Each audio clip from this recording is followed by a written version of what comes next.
سلام آقا، میریم سراغ یه بیارایج دیگه تو کاربرات پراید. بنزین تو پیاله کاربرات پراید چقدر باید باشه؟ عیبایی که موجب میشه که کاربرات پراید فلوت کنه و اینکه اضافه بودن و کم بودن بنزین تو پیاله کاربرات چه عیبایی ممکنه به وجود بیاره. بریم که اینا رو بررسی کنیم. آقا اینم از سیستمی که بنزین رو تو پیاله کاربرات تنظیم میکنه. حالا اجزای این سیستم چیا هستن؟ میریم که با هم بررسی کنیم این اجزا چیا هستن. اون قطعه که داریم در میله شناوره که شناور سرجاش ثابت نگه میداره و این قطعه که میبینید سوزن شناوره. اون قطعه که من دارم دست میزنم جایگاه سوزن شناور کاربراته و اینم خود شناور کاربراته.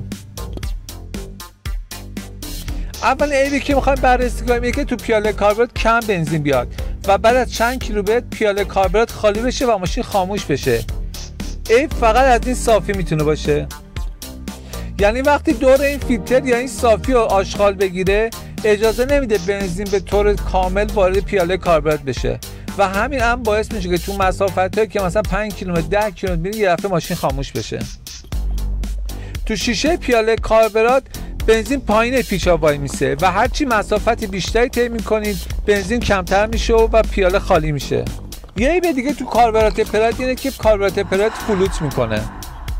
یکی از دلایلی که ممکنه کاربرات پراید فلوت کنه اینه که نشیمنگاه سوزن شناور کاربرات جلوی اون سوراخش آشغال اومده باشه و اجازه نده سوزن شناور ببره بنزین رو کیپ کنه و اجازه نده بنزین بیاد. یکی از علتایی که ممکنه کاربرات پراید فلوت کنه اینه که اون سوزن شناور اون لاستیک بالاش خراب شده باشه و جا انداخته باشه. اگه این سوزن شناور نگاه کنید سرش یه ذره جا انداخته. حالا برای این عیب دو تا راهکار وجود داره. یکی سوزن شناور رو کامل عوض کنید یا اینکه شناور رو این قسمتی که نشون میدم و یه ذره به بالا بکشید که جایگاه قطع کردن بنزین تو سوزن شناور بیاد بالاتر وایسه.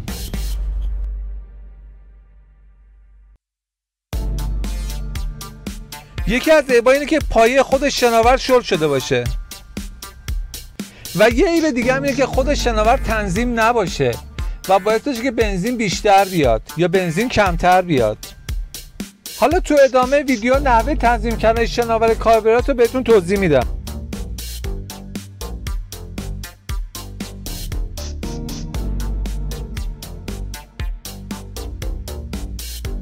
برای این کار یه شنایی وصل میکنیم به ورودی بنزین رو فوت میکنیم. هر جا شناور فوت رو نگه داشته نذاش فوت بره داخل اونجا یعنی بنزین رو قطع میکنه. ایدئال ترین حالت دیگه شناور به صورت افقی باشه، نه بالا نه پایین، که در این حالت شناور زاویه 90 درجه به وجود میاره.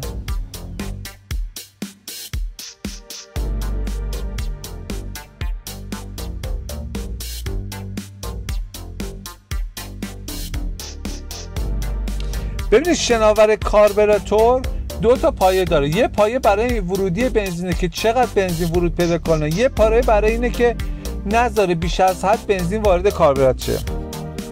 پایه وسط برای اینکه اجازه نده بنزین بیش از حد وارد کاربرات شه و پایه بغلی که ببینید اجازه نمیده که بنزین ورودی بنزین رو باز میتونید تنظیم کنید، یعنی شدت ورود بنزین هم میتونید تنظیم کنید.